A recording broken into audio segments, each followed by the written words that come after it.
Hey, Hi. we got a special guest. Hey. Our number one YouTube Hey, commenter just wants to that say MVP hi. in the house. Right. What is up, She's a lot boys cuter than you and are, man. girls? Yeah, Yeah, exactly. fair. Hi And there. probably a little more well-versed too, right, Tony? Probably. Yeah. Okay. Well, gentlemen, happy to see everybody for another episode of the Blind Podcast, courtesy of bgobsession.com. Before we get moving, we'll get the particulars out of the way. Hook us up on all the likes, shares, follows on all your major social media platforms. 2025, if I have to go through the whole spiel, I don't know what to tell you. And, of course, find us at the mothership, bgobsession.com. As we like to point out, we have like major contests going on right now. We got the crystal ball pool. We just got some preliminary details on the BGO Fantasy Football League. We've got the pool that just launched the first 5 week or the first week, so you can make your first pick there. We've got through the site. The first 5 weeks have been loaded, so there's all kinds of cool stuff, and it's all free. No expense to you. So feel free to come on and join and hang out. So for those regulars to the pod, you'll see a special guest down in the corner there, Andrew. If you're listening, you'll also know him as Burgold, correct? Yep. He's been a long time board member and mixed it up pretty well. So we figured we'd bring him along and have a little on the heels of our first preseason game. So without further ado, I know Mark, our brother from Bulgaria, from wherever the hell it is now, who knows? Not Bulgaria, man. Bulgaria. Yeah. Mark's a DMVer like a lot of us are, but he's been in Bavaria for Bavaria a year now, and he'll be coming up in I think 3.5 weeks for the Raiders game. We'll be having our official BGO tailgate game, and if you're not, you'll see our BGO flag flying that day. But he's coming up in about a little less than a month for that game. But Mark had some comments. We were actually just talking. We do a lot of basically video chatting because he's over in Germany right now. But I thought his take on the preseason game was pretty good, so I'm going to play it for you guys right now. I am so 100% with you on the preseason is absolutely and utterly meaningless. It is meaningless. If I was going to do a pod thing, it would be that one of the things that has stuck with me the most of anything in my football life has been the 1991 Redskins, best team that we ever fielded and one of the best teams the NFL has ever seen, went 0-4 in that preseason and got their ever-loving asses killed. And I think every preseason game, I think we lost 30-0 in the first one, and it was just awful. And everyone was like, oh my God, what is wrong with this team? And then they came out and blew out the Lions 45-0 on opening day and turned in one of the historic seasons in NFL history. Preseason means nothing for all the reasons that we know. Coaches work on different things. We didn't play our starters at all, even some of our top second stringers. Who knows? I mean, the Patriots had everything to play for, right? It's new coach. They're trying to set a tone. They came in and played at a completely different intensity level than our guys did. So you end up getting 48-18, and every year people fail to remember that preseason means nothing. So that said, I ain't scared. And I don't care if we go 0-3 in preseason and look like shit. I'm not going to start to think about this team and make judgments on this team until after week 2, we'll have a decent sense of whether we're the same team as last year or not. So anyway, that's all I have to say about that. So I thought that was Well, we can probably close up shop now. I think that says everything we wanted to say, but I did want to say one thing, which was, and looking at the whole NFL, some teams are going to start 3-0 and some teams are going to start 0-3. And everyone right now who's 0-1 in the preseason is convinced they're going to be one of those 0-3 teams, but it's not necessarily the case. I mean, I don't think there's really a whole lot of historical correlation between how you do in the preseason and how you do in the actual regular season. But I will confess, I would much rather like kick ass in every preseason game, because it would calm my inner, my inner fears and paranoia. But I've always been it's the preseason guy. I don't think, not to quote Jim Zorn, but I think keeping it medium in the preseason is probably the way to go and not get too concerned. And the biggest thing to me is, the coaches, they're not game planning to win the preseason game. They have very specific goals in mind. They want to see certain players. There are guys on the roster bubble, that they're trying to put it out there and put them in positions where they might not be comfortable, and to challenge them and see how they respond. And so their goal is not to see what we saw the other night, but I think their goal is not to win the game. So I'm with Mark. I'm not going to get too hyped up about the preseason, but what do you guys think about it? So I'm going to be the contrarian here, probably, because I was thinking exactly about what Mark was talking about and the glory years, and how we were usually pretty bad in the preseason, not just in 91, but from 82 to 91. We were pretty bad in the preseason consistently. But what I think I remember, and it was a long time ago, but what I think I remember was that we would win the first half and then we would lose the game. And what I saw on the game against the Patriots was a team that just couldn't get out of its way the entirety of the game. And the winning and the losing isn't important, but the penalties and the lack of discipline might have been. And the lack of crispness, the lack of attention, the lack of seeming want to could matter. Now, if these guys are all bubbles and they're mostly not going to be on the field or not even on the team, maybe it doesn't matter. But there was something that needs to be put on the track, because, I mean, the train may not have been going full speed, but I don't know if there was coal in the engine. Yeah, that's fair. I wonder how back in the day, though, and I'm old enough, I should be able to answer this question, but I don't know the answer. I wonder, though, in the old days, I kind of feel like the starters and the backups played in every preseason game, not like now where nobody plays. I think that's more of a modern thing. So maybe that would have made a difference, but you're not wrong. No, and that's a fair point, because in the first half, the Patriots, I mean, Drake May was out there. The starters were out there, and we were playing our third stringers mostly. So there should be a big discrepancy. Yeah. Did you guys hear how many people we? Yeah, it was 30. We sat 30 players. 30. Yeah. That's that's a third of our, because they have a 90-man roster right now. Did not participate. And guess what? The most important guy, number 5, wasn't on the field. So when we are terrible, like, we are not looking to that team and that played is not what we're going to with. You know what I mean? Like, that's not what we're expecting to win football games with. I saw flashes. I think what we want to see, Johnny Newton had a good play where they played a stunt and he forced a fumble.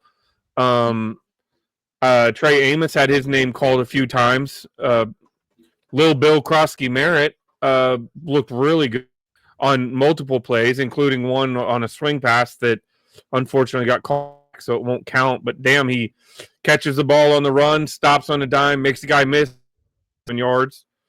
And Connerly held his own. And you're actually talking about what we wanted to see in this preseason game. I think the scoreboard matters, because, and nothing against him, but Sam Hartman starting quarterback against a starting defense in the NFL. Sam Hartman's not even considered to be a lock to make the roster at this point. Josh Johnson very well may push him, supplant him, especially after that game, for the number 3 spot.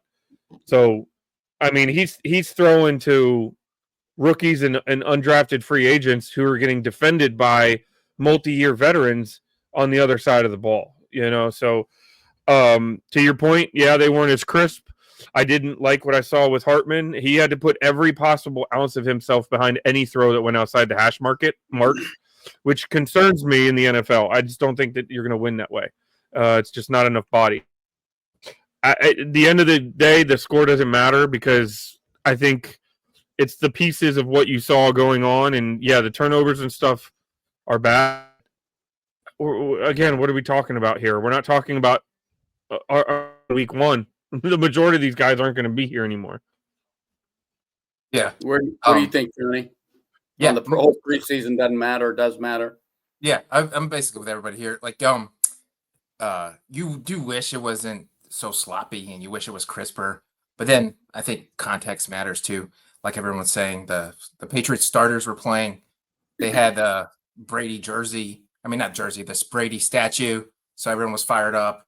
Their new coach is looking to set their standard and their way of going. And like, for example, last year on the pod in the preseason, I mentioned anytime anyone talks about Sam Hartman, it's only because of his hair or how beautiful he is, but he actually sucks at football. So like if our defense causes a strip sack fumble and you create a short field for your offense, we're giving it to 5, or at worst Mariota, we're not giving it to Sam Hartman. So I think things like that matter. And there were, like you guys mentioned, there were individual players who had good efforts. Pretty much every running back that came in did pretty good. Jeremy Reeves was flying around.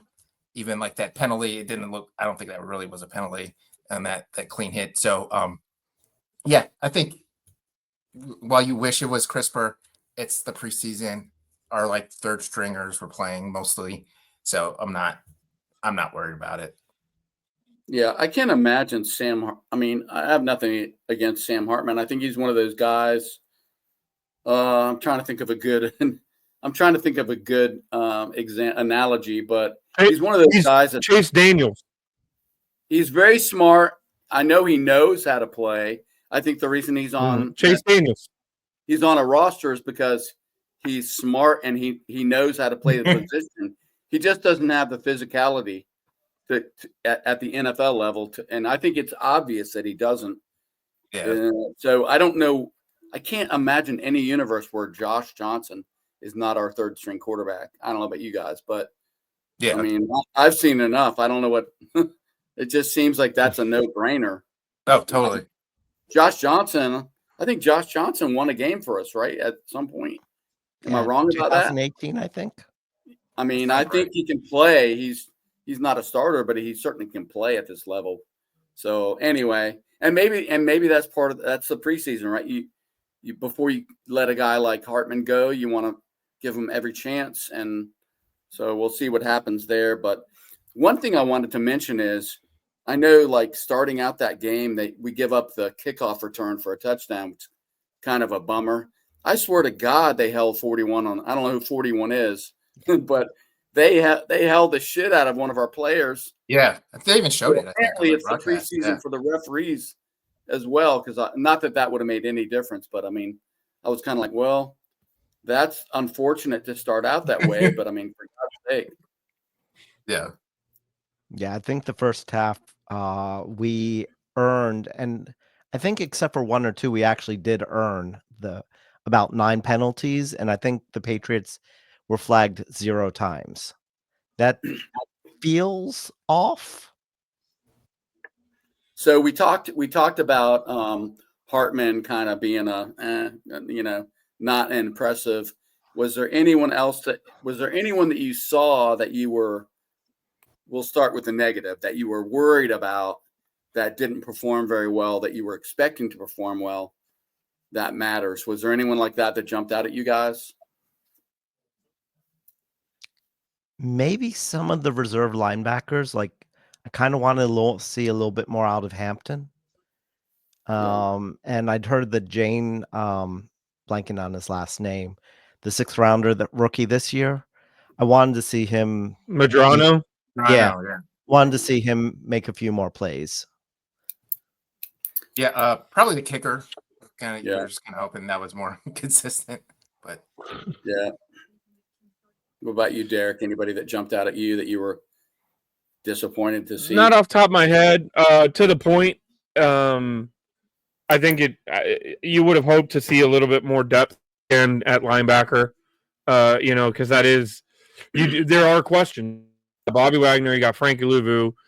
You've heard all these things about Jordan McGee, and then and I don't think by any accident we signed a line today. You know what I mean? Like off the street. So I think they saw a lot of the same things that we did that be more.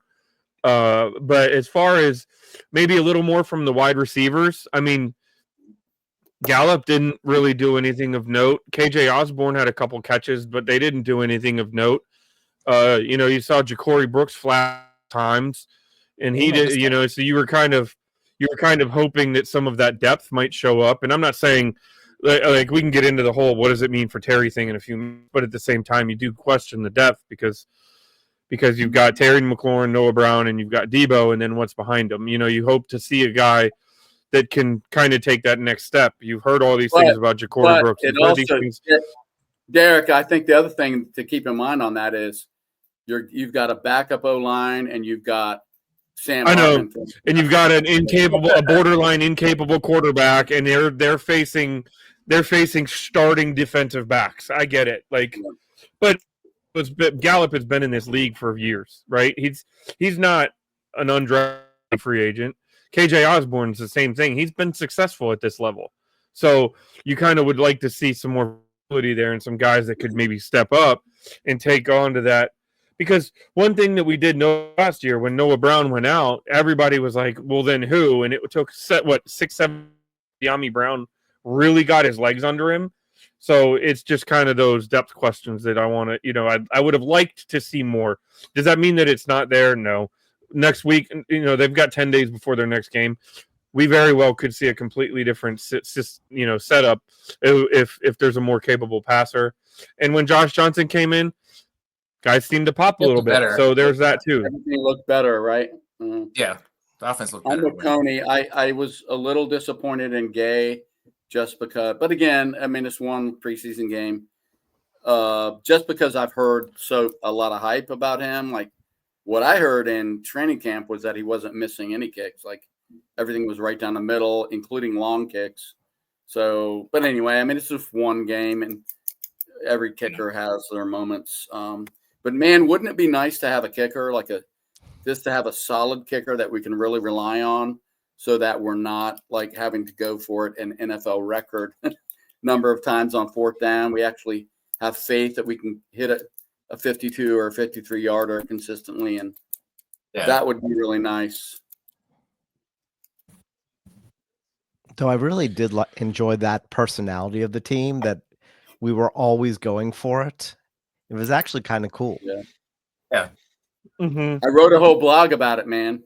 I wrote a whole blog about what if that was not just like a fuck it. We have nothing to lose. Let's just throw it all, out there, kind of a gambit. What if that's like our identity?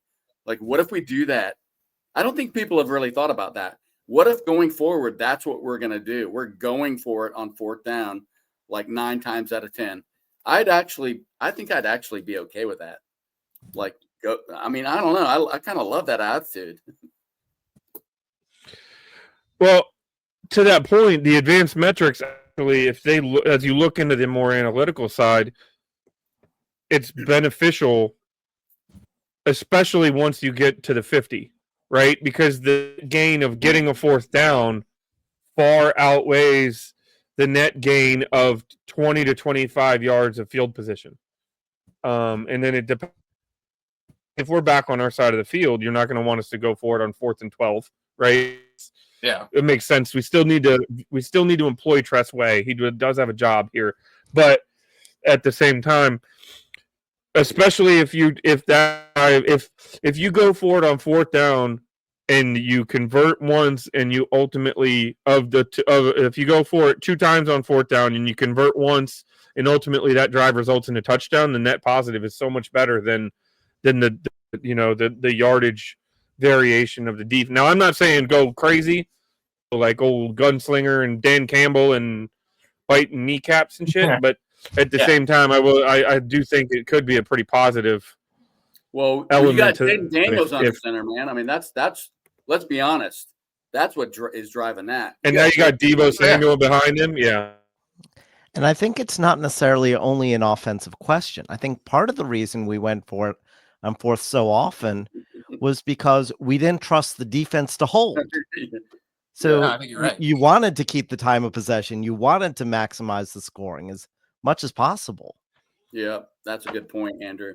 Yeah, but so then how much better do you feel about it if you do trust the defense to hold? That's That's also a great point. Like that almost is an argument for going for not changing. Just go. Yeah, let's just go. I just love the mentality. I mean, I'm not saying I wasn't like shitting bricks every time they did it. And going, I'm sure there were like 30 times last season where I was like, just kick the field goal. Just kick the field goal. Well, this is the luxury of being the fickle fan, right? Because we can be like, go for it. And then the moment they blow it, we're like, I told you not to go for it. Damn it, too much. Dude, what are you thinking? Yeah, that's right. That's true. You're supposed to be smarter than us. Damn it. Yeah.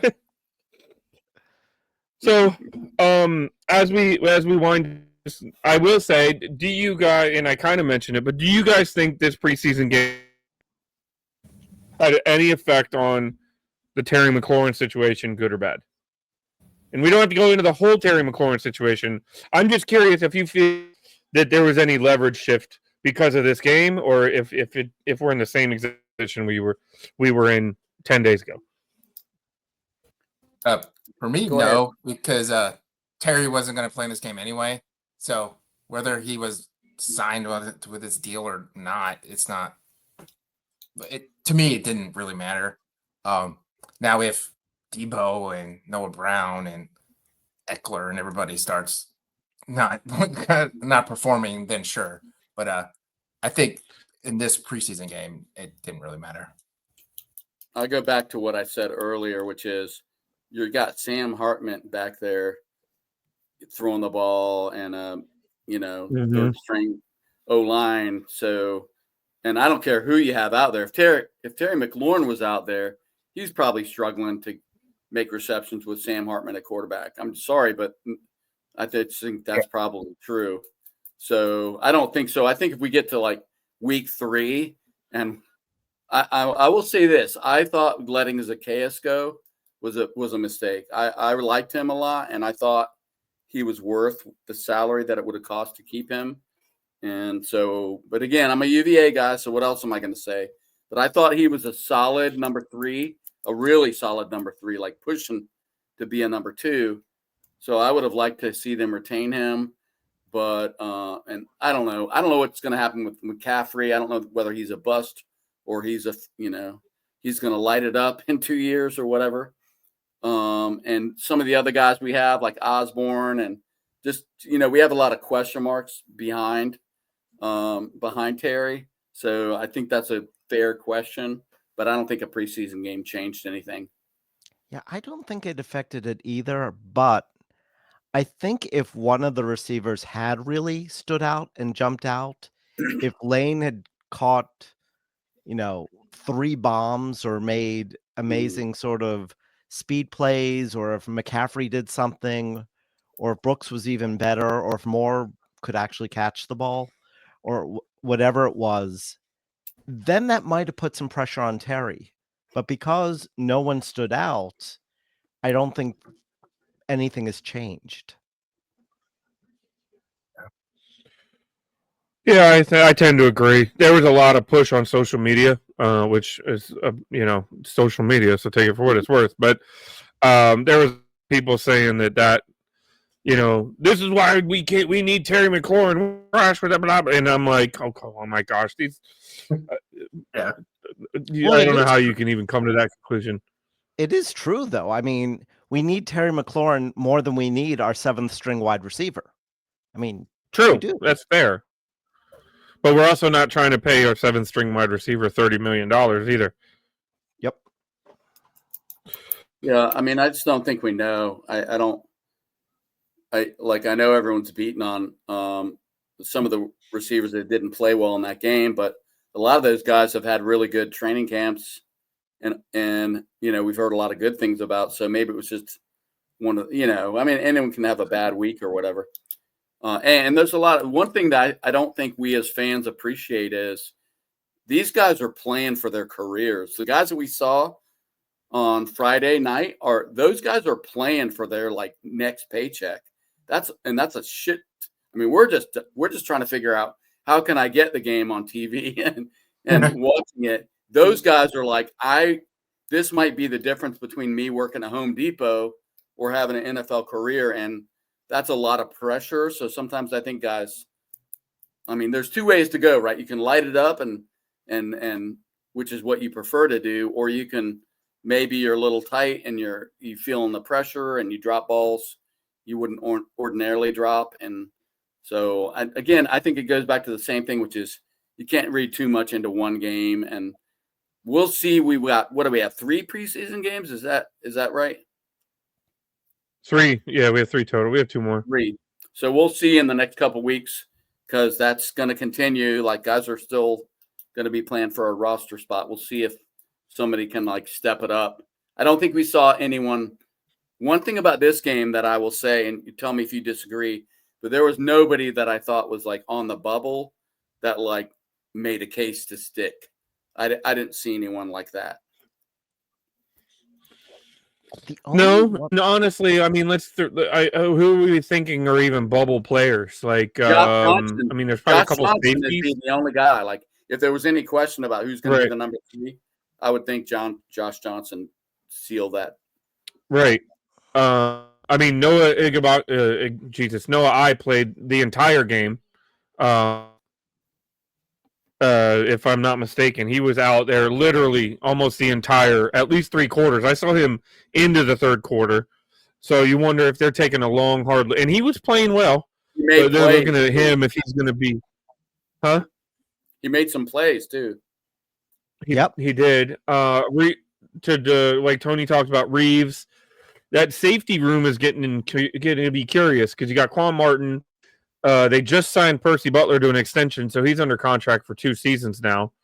And Reeves is they just signed him to an extension, and you've got Will Harris and some other guys back there. So, but as far as specific, I think, to point what Tony also said, the running backs all looked decent. So I don't think anybody really faltered there. It's still going to come down to some more over the next 2 games.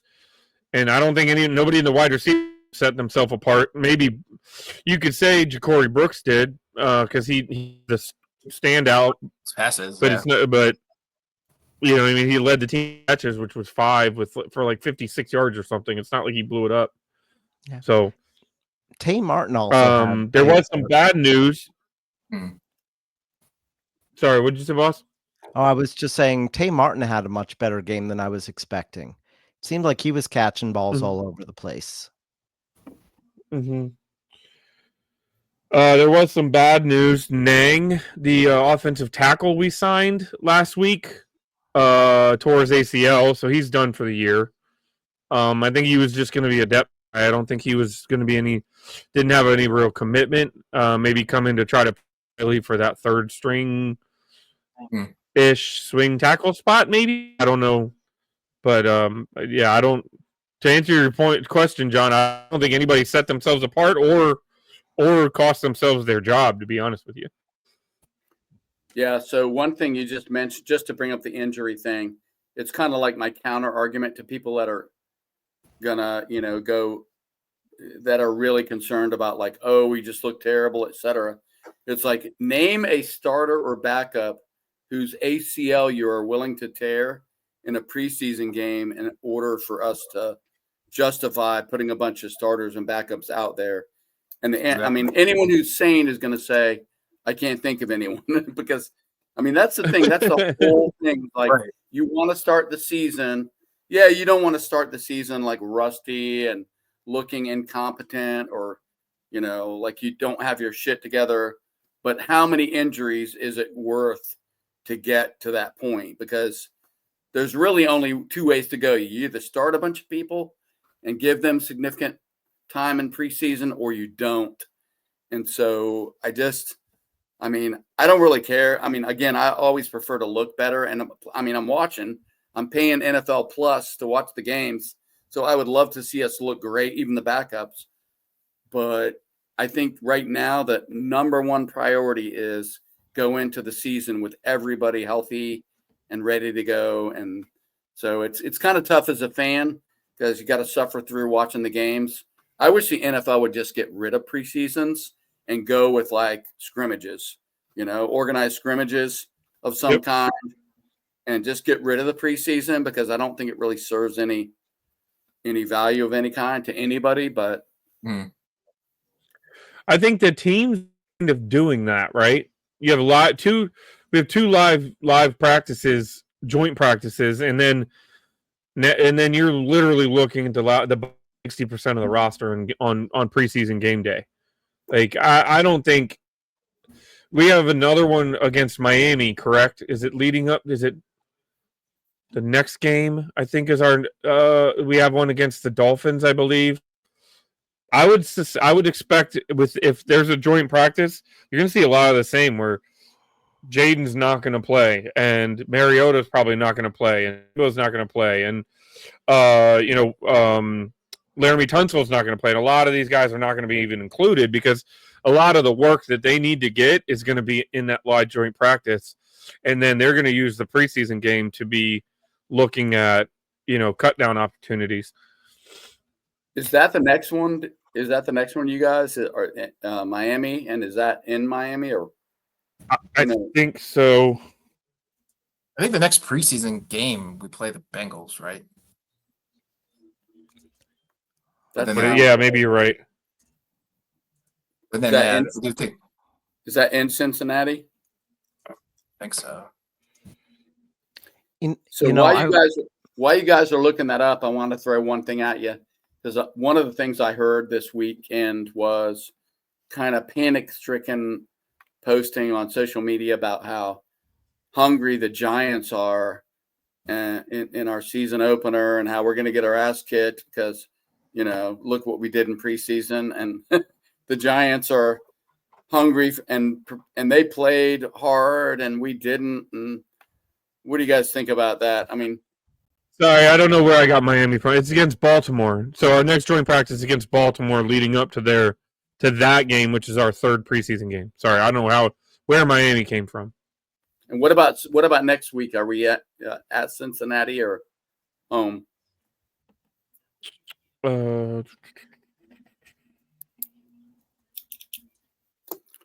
So I guess the gist of my question was, do you guys think that the bearing of the preseason has any bearing on the opener against the Giants? I don't think we know yet, but Derek said something that made me think of something I hadn't thought of before. We were talking about how one reason why we may not have done as well against the Patriots was it was third stringers versus first stringers, but there was an additional dimension. It was third stringers versus first stringers after the first stringers got to practice with us. So they sort of began to get a sense of what we like to do in our vanilla schemes and how we like to approach. So they had that advantage in taking us on. So it was the third stringers playing with a handicap. Yeah, that's good. John, no, we host both of our next two preseason games. Okay. Yeah, Andrew, the other thing that I pointed out on the board was, people were like, well, I'm not worried about the fact that we look terrible and got our ass kicked by the Patriots, blah, blah, blah, for all the reasons we've talked about. I just think that the penalties and mistakes showed a lack of discipline. And I pushed back on that on the board, because it's like, why do you think they're committing penalties and mistakes? It's because the guys that are out there on the field have hardly been on the field at all, even in practice. Like they're not getting like I mean, if you think a third and fourth stringer is getting the same level of coaching that a starter or a second string guy's getting, or even the time on the practice field, they're not. I mean, that's why they're, not starters and second stringers. But so I just feel like that's kind of a weird argument. I heard that a lot this weekend of, well, I was fine with not looking good, but we made so many mistakes. Well, again, it all goes hand in hand. You're going to have more mistakes when you have people that aren't used to being on the field, every single play, every single snap with coaches, hovering over them. So I'm not as worried about that part of it, but I do worry about the Giants, but only because I always worry about the Giants. And no matter how good they are or how bad they are, or how good we are or how bad we are, I always worry about the Giants because it's the NFC East, and we've seen it too many times. Like, the best team doesn't always win. Yeah, like I respect them coming into the game. The first game is the first game of the new year, and like you said, every NFC East game is competitive anyway. But I'm not worried about them because they played hard in the first preseason game. I mean, whatever. That specifically doesn't concern me about week 1. I don't think you can directly correlate anything we're going to see in any preseason game to something that we're going to have an effect on week 1. But I will say that I bet you there's a lot more nuance than we're privy to about what effect it will have. Like, they're probably working just to because apparently a report came out a couple weeks ago that Cliff Kingsbury over the summer watched every snap of every NFL game of every team. Like, like when you think about things like that, you have to imagine, all right, well, if he's that borderline obsessive about understanding,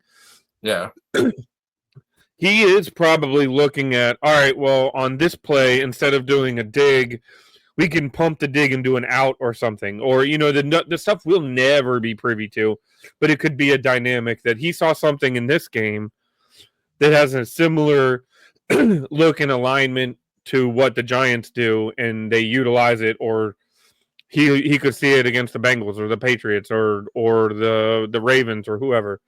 So, but I don't think anything that we're going to see we'll be able to look and say, hey, that was from preseason week 1, and it's going to have an effect. But I bet you there's a lot going on that we have no idea about that, I don't know about you guys, but does that Cliff Kingsbury rumor not just give you a chubby? I mean, I'm like, oh my God. I mean, I believe that rumor because he just seems like he's one of those guys. It's like ordinarily I would not believe that Jaden Daniels is coming to work at 4 a.m, but I do believe it. And I do believe he is. And I believe Cliff Kingsbury watched every single down of every single NFL game because I just think he's one of those he's like the Bill Clinton, like a policy wonk of NFL football. I think he is that kind of a guy. So that just makes me love him even more than I already do love him. I don't know if you guys love him. But I think we're going to see some shit in year 2 and year 3 if he hangs around that we have never seen. I just think he's that kind of a coach. Yeah, I think same thing. Like his commitment and his intensity, his preparation is crazy. And then I actually believe when they say like he's enjoying it, he's having fun. He doesn't have the pressure of being the head coach and running the whole team, and he's got Jaden to play with. So I think he actually is. I do believe them when they say that he's enjoying his role here. Yeah, and building up on what John said, as obsessive as Cliff Kingsbury seems to be from that quote and from what we know of him, I think Daniels is almost just as obsessive. And that's a great marriage. Mm-hmm. Yeah, it makes you wonder. It really does make you wonder whether, I know the rumor is it's kind of an assumption that really hot coordinators are going to be head coaches and they will be offered head coaching spots and they will take head coaching spots. But you have to wonder, man, if you're Cliff Kingsbury and you've got Jaden Daniels for the foreseeable future. Yeah, why leave? Are you really in a hurry to go to be like, I don't know, or and beyond that, either. Well, I guess you would imagine if it got to the point where Dan Quinn was jettisoned, then Kingsbury goes with him just by because if he were bad enough for Quinn to get fired, then but I mean if he's here, I like what you do. You're right, and how many coaches are gonna you wonder do that where they don't even want to deal with the head coach position. You know what I mean? The coordinators now are making money that head coaches were making 5 years ago. And if it's about the money, there's ways to. And Kingsbury, that's the other thing. Kingsbury's still getting paid by Arizona, I think, for at least another year or two. Getting double pay. I mean, it's awesome. Like, Yeah, I've made an argument before that he pretty much kicked ass in Arizona, and he still got fired. So I mean that last year in Arizona was shaky, but I mean when you look at where they were and where they went when he was a head coach, he did not deserve to get fired.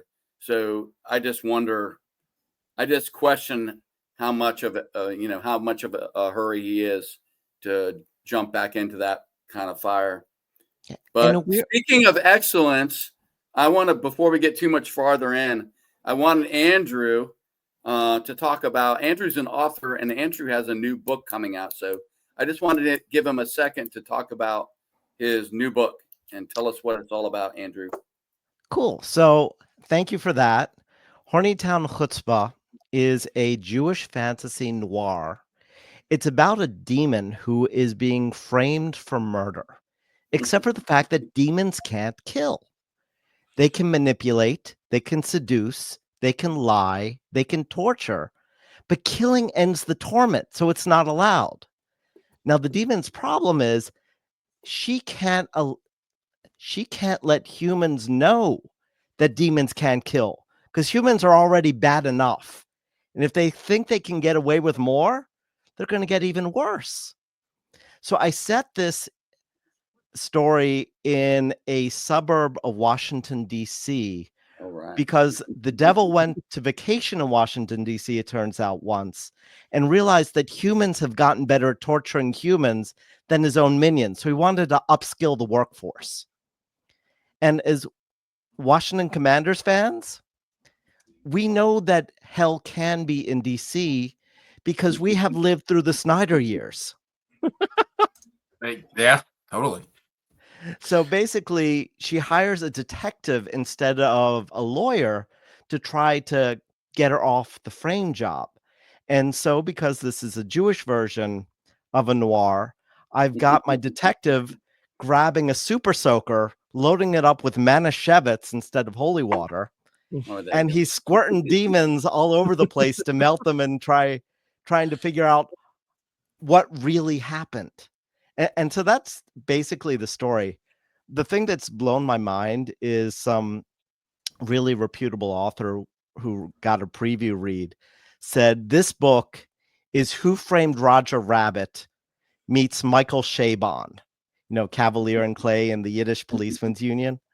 And that's just wild to me. And so if someone needs catharsis, if someone needs a laugh, if someone needs a little goofiness, if someone needs a taste of Mel Brooks Yiddish in their life, it might be something for you. Very cool. Nice. And you promise that the demon is not like Dan Snyder in disguise or anything, right? No, the demon is sexy, so it is not Dan Snyder. And again, I don't know. Maybe you find Dan Snyder. You never know. So where can folks find your? Yeah, I guess the book's not released yet, right? So the book is going to be released in sort of two stages. It's being published by a small press called Athos Arts, and right now, people who belong to NetGalley can get preview copies in the beginning of September. They're going to do a crowdfunder on Kickstarter. And that's a chance for people to get copies of the book and the audio book in advance of the release in 2026. Now, going a little inside baseball, and I'm not sure if I should say this, but going a little inside baseball, because you guys know I always talk too much. The way it works in publishing, is every pre-sale copy sold count on the first day of the release. So that's the way a small press actually can compete with the big boys, because you suddenly have 1,000 or you have 1,500 books sold, and you have your little guy having an equal number of sales as a Penguin book or a larger book. It's that way. I had a Fractured Fairy Tale called Climbing Stock, and when it came out, it was the 16th bestseller on Amazon, and it stayed there for a couple months. I was selling better than Jon Stewart for a short amount of time, but some of it was that pre-buff. So it is very useful for authors to get those pre-sales. And I always find this part of the conversation awkward because I'm not a natural buy my book, kind of guy. But if anyone wants to check it out, go to Kickstarter, type in the search bar Hornytown, HORNYTOWN. And if you want to know why it's Hornytown, because that's been controversial, I can tell you. Okay, I see Tony. So there are two reasons. I live in Horny, Andrew, every day of my fucking life. One is possibly that. But when I was writing the book, I wanted a funny name for where we would put hell, especially since hell became sort of a sin city and a little bit of a Las Vegas place where people would go to work off some of their sin ledger. But I also thought, if I was going to create a place in hell near Washington, D.C., what would Warner Brothers have called it if Bugs Bunny forgot to take that left turn at Albuquerque? And I could see in my mind that sign in a Looney Tunes cartoon that says Hornytown with these little horns. And so that's where my brain went. It actually didn't go to the porn side. I know a lot of people's brains do go that way, but well, ironically, That's awesome. So please keep your eye out for Andrew Hiller's book, and try to go to Hornytown as often as you can. That's we're right. In heaven, man. In the DMV and the real DMV, we're. I don't know what's going to happen in 2025, but we are in heaven as fans right now, right? Because we have a great young coaching staff. We have a great quarterback. My God, say that again with me. We have a great young quarterback. And who knows what's going to happen, but people are legitimately talking about us, being a Super Bowl contender, which is crazy. But it's a pretty exciting time to be a Washington fan. Amen. It's been a long road. We have like 8 days. We play next Saturday? Am I remembering correctly? So we'll probably run another podcast middle of next week just to talk about maybe what we want to see. Andrew Bergold. I wanted to ask before we wrap up.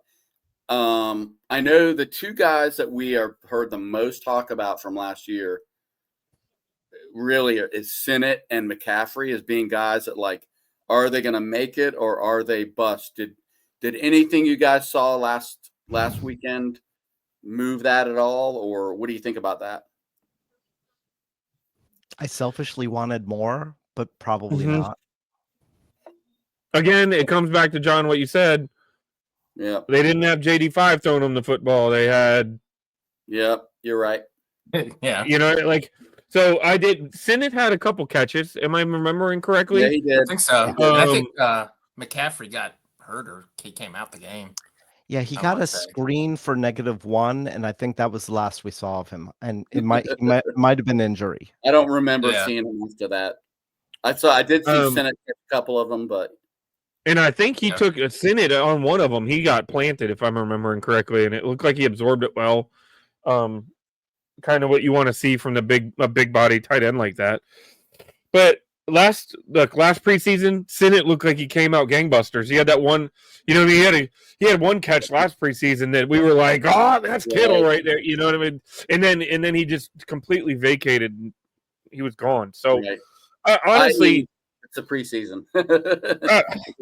doesn't much what it matter. comes down to me is neither one of them are in a better position than they were coming in the last preseason. If in fact, if you want to argue, they're in a worse position because at the best possible time, you've got Terry McLaurin, Zach Ertz, 1 and 1A as your primaries.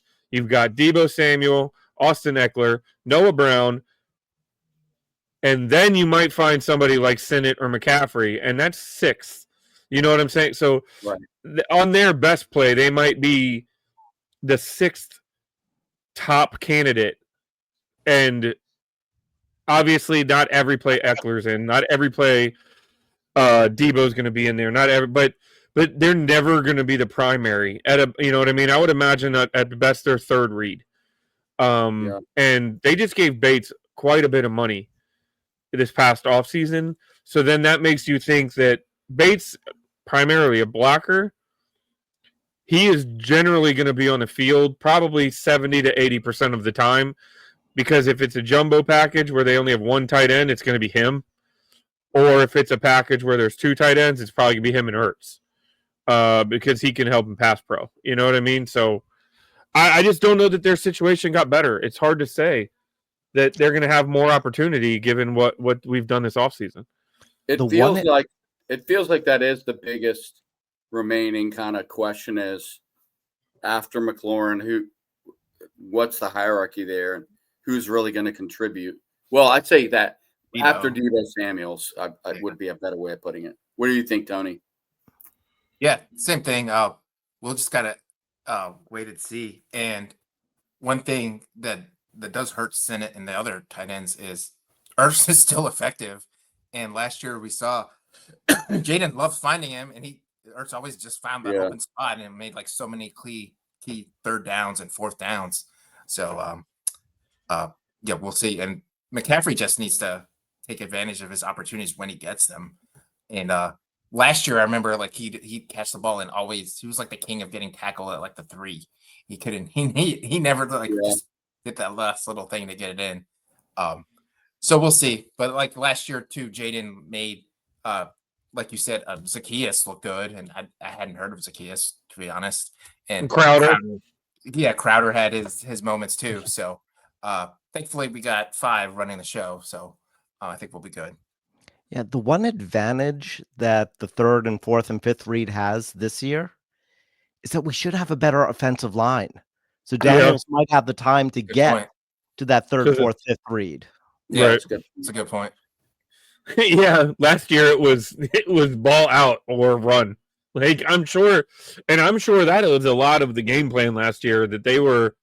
It was, you know what I mean. They were creating the circumstance in Jaden's brain of you get to that 2nd read, you can, and if you're not 100% confident in that 3rd read, break the pocket and do what you can do. Get out of bounds, live to fight another day. Don't. You know what I mean? Don't try to don't be a hero and stand back there and end up with, somebody on your ass and on top of you while you're at it. Yeah. One of the things that's going to be really interesting to watch is just how much they use Jaden's legs this year, because I think they're going to use the hell out of his legs. I think I'm going to go contrarian because I think a lot of people are like, well, he used his legs because he didn't have anybody to throw to and he was running for his life.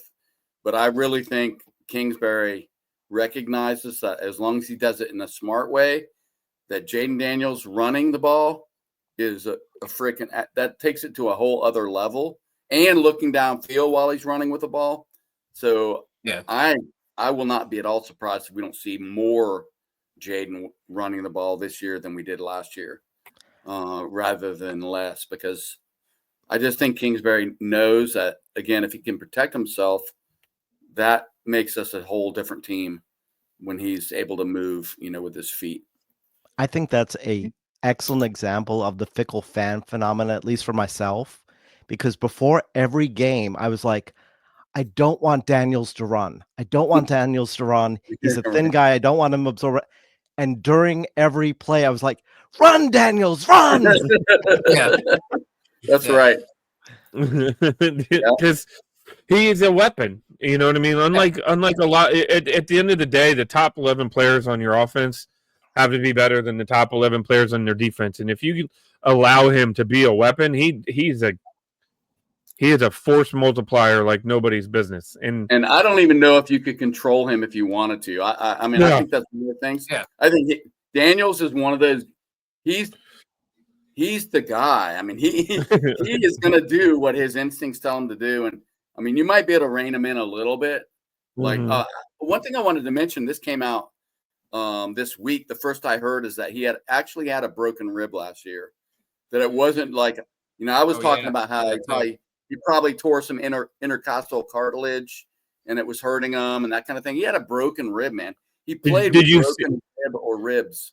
Yeah. Did you see how it came out on social media? So he was at the Madden 26 premiere, and it was him, Saquon Barkley, and Justin Jefferson. Yeah, Justin Jefferson standing in a room, and it was like a 35 to 40 second clip where they showed the Hail Mary, and Justin Jefferson was like, "Man, I was at my house watching this," and Saquon was like, "Yeah, that thing went like 65 in the air," and Jaden looks at him and goes, "Yeah, with a broken rib," and then everybody's grabbed it, you know what I mean, and ran with it because like, oh, he just confirmed it was broken. And then they showed the clip of Saquon doing his jump hurdle backwards, and they were all commenting. Yeah. And then the one where Justin Jefferson went up on like 4th and 14, one-handed, like one of the catch of the year candidates. So, but that's where everybody's like, he just said it was broken. Like that had been the first time that anybody had actually said it, and he confirmed it. So he threw that Hail Mary ball with a broken rib. Yeah, and I'm sure last year that endeared himself to his teammates even more. So like, this dude's playing on a broken rib. He's gutting it out. For this guy. And he wasn't afraid to run with that broken rib. He was still using his legs. Yeah, you can't play with fear in this game. And like you said, that's a weapon. And then I always look to like Richardson in Indianapolis. He's built like a tank, and that dude always gets hurt. So you can't. He's hurt again. He broke his finger. Yeah. You can't just go by the build of the player. That's not how it works. Last season, Andrew went to the Chicago game. Myself and brother Ohm, our brother from Bavaria, he went to the Chicago game, and we got to see that epic finish in Chicago. So just so you know, we're going to the Raiders game this year. I think that's week 3, maybe. So it is. You can expect some fireworks at the Raiders game because that's what we do. See, I thought you were going the other way. I thought you were going to say, see, John and I and Mark, we went to the game and that happened. So if you want that to happen again, get us tickets. Oh, yeah. Well, that's even better. There you go. All right, guys.